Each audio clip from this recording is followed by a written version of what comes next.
Iran के हमले से घबराए ट्रंप। दुनिया में शुरू होगा तीसरा वर्ल्ड वॉर। खाड़ी के देशों को भी जंग में शामिल कराने की तैयारी में अमेरिका। खाड़ी देश के बाद रूस और चीन की भी हो सकती है जंग में एंट्री। ईरान पर हमला कर अमेरिका ने मुसीबत को न्योता दे दिया है। जंग शुरू होने से पहले डोनाल्ड ट्रंप की तरफ से कहा जा रहा था कि ये 2-3 दिन में खत्म हो जाएगी। फिर कहा गया कि ये जंग पिछले साल जून में हुई जंग जो 12 दिन चली थी उतने दिन नहीं चलेगी। और फिर जंग के 3 दिन बाद कहा गया कि हमने 1 महीने तक जंग लड़ने का प्लान तैयार किया है। और अब खबर आ रही है कि अमेरिका कह रहा है कि 1 महीने के बाद भी जंग चलती रहेगी। इस बीच ट्रंप का एक और बड़ा बयान सामने आ रहा है। उन्हें चिंता दिख रही है कि जंग अगर लंबी चली तो फिर ये तीसरे वर्ल्ड वॉर का रूप ले सकती है, क्योंकि यूक्रेन और रूस पहले से ही भिड़े हुए हैं और इस जंग का विस्तार हुआ तो फिर वॉशिंगटन में भी मिसाइलें गिर सकती हैं। ऐसे में हम अपनी स्पेशल रिपोर्ट में बात करेंगे कि क्यों ईरान पर हमला कर फंस गया है अमेरिका। नमस्कार, मैं आराधना। तो शुरू करते हैं हमारी एक खास रिपोर्ट और बात करते हैं कैसे ईरान और अमेरिका और इजराइल की जंग तीसरे विश्व युद्ध का ले सकती है रूप।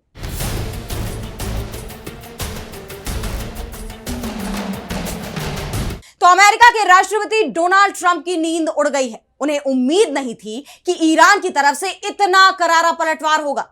ट्रंप तो पहले ही दिन मान रहे थे कि जंग खत्म हो गई है। खामनेई के साथ ईरान के 30 से ज्यादा टॉप अधिकारी मारे गए हैं। वैसे ट्रंप ने यह संख्या 48 बताई थी और यह भी मान लिया था कि जो नया नेतृत्व आ रहा है वो बातचीत शुरू करने को तैयार है। लेकिन जल्दी ही ट्रंप के झूठ का पर्दाफाश ईरान की तरफ से कर दिया गया। ईरान ने साफ कह दिया कि दुश्मन से अब बात नहीं होगी, बल्कि ईरान के हथियार बात करेंगे। और इसके बाद से ही ईरान ने ताबड़तोड़ हमले अमेरिका, इजराइल और मिडिल ईस्ट में बने अमेरिका के तमाम सैन्य बेसों पर कर दिए।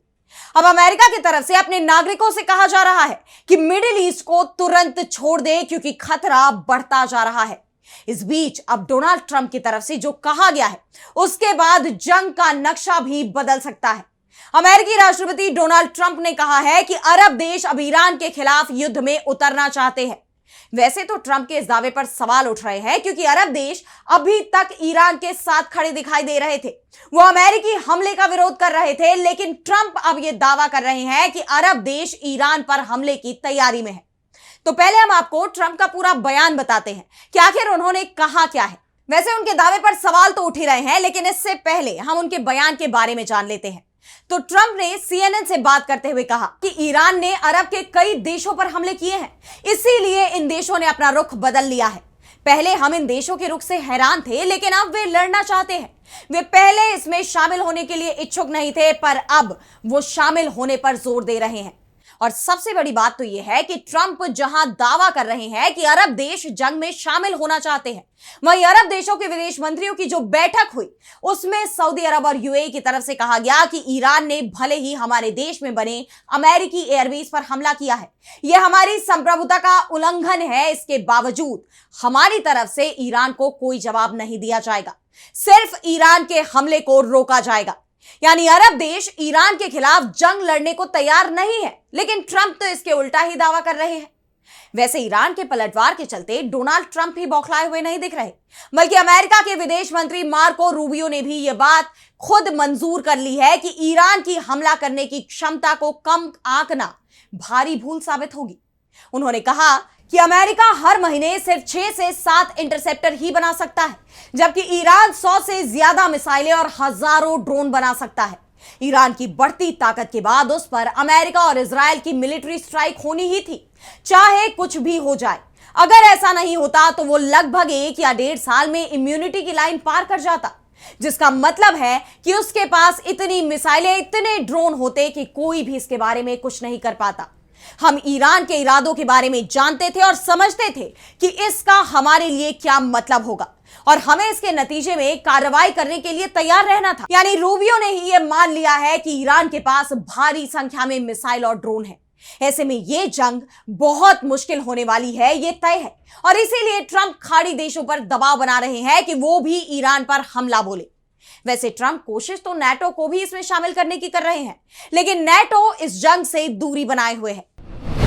वैसे ट्रंप का दावा अगर सच होता है तो फिर जंग का दायरा सीमित नहीं रहेगा, बल्कि यह दायरा बहुत ज्यादा बढ़ जाएगा, क्योंकि फिर कुछ और देश इस जंग में खुलकर कूद सकते हैं। खासतौर पर जंग शुरू होने के बाद रूस और चीन की तरफ से जिस तरह के तीखे बयान आने शुरू हो गए हैं। वैसे चीन तो इस जंग में शामिल होने से हिचकता हुआ भी दिख रहा है, लेकिन रूस खोलकर ईरान का साथ दे रहा है। वो पहले से ही एक जंग में उलझा हुआ है, इसके बावजूद खामनेई की मौत पर रूस की तरफ से तीखी प्रतिक्रिया दी गई है।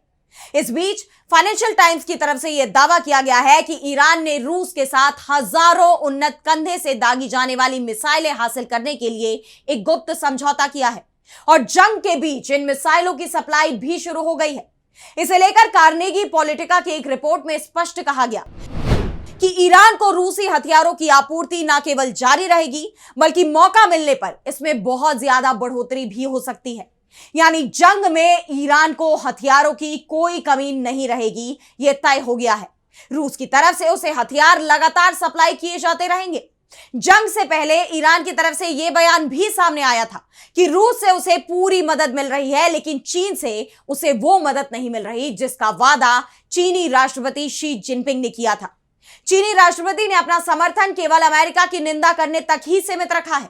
और सबसे बड़ी बात तो यह है कि चीन अपनी समुद्री कच्चे तेल की जरूरतों का लगभग 13% हिस्सा ईरान से ही आयात करता है। और अगर ईरान में रिजीम चेंज हो जाती है तो फिर उसके लिए ईरान से सस्ता तेल खरीदने का रास्ता ही बंद हो जाएगा। ऐसे में चीन पर दबाव बन रहा है कि वो भी इस जंग में खुलकर ईरान के साथ खड़ा हो। और यह कहा जा रहा है कि अगर जंग का विस्तार होता है और खाड़ी के दूसरे देश डोनाल्ड ट्रंप के दबाव में जंग में शामिल हो जाते हैं तो ईरान के समर्थन में भी कुछ देश कूद सकते हैं, जिसमें रूस, चीन और दक्षिण कोरिया प्रमुख माने जा रहे हैं। अब सवाल ये उठ रहे हैं कि अगर अमेरिका के दबाव में सऊदी, यूएई, कुवैत और दूसरे खाड़ी देश कूदते हैं तो फिर क्या जंग का विस्तार होगा? क्योंकि मिडिल ईस्ट में अमेरिका का दोस्त तुर्की इस जंग में ईरान के साथ खड़ा दिखाई दे रहा है।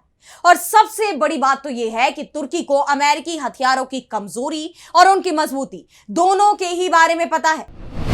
तुर्की साफ कह चुका है कि वो इस जंग में किसी भी कीमत पर अमेरिका का साथ नहीं देगा। तुर्की ने पिछले दिनों रूस के साथ करीबी भी बढ़ाई है। ऐसे में जंग का दायरा बढ़ने पर कई बड़े बदलाव भी देखने को मिल सकते हैं। पूरा वर्ल्ड ऑर्डर ही बदल सकता है।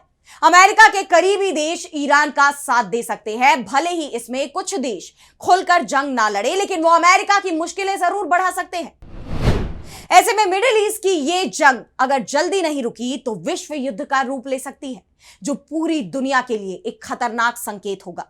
फिलहाल आज स्पेशल रिपोर्ट में इतना ही। कैसी लगी आपको ये रिपोर्ट हमें कमेंट सेक्शन में बताइए, और अगर आपको ये रिपोर्ट पसंद आई तो वीडियो को लाइक करना ना भूलें और चैनल को सब्सक्राइब कर लें।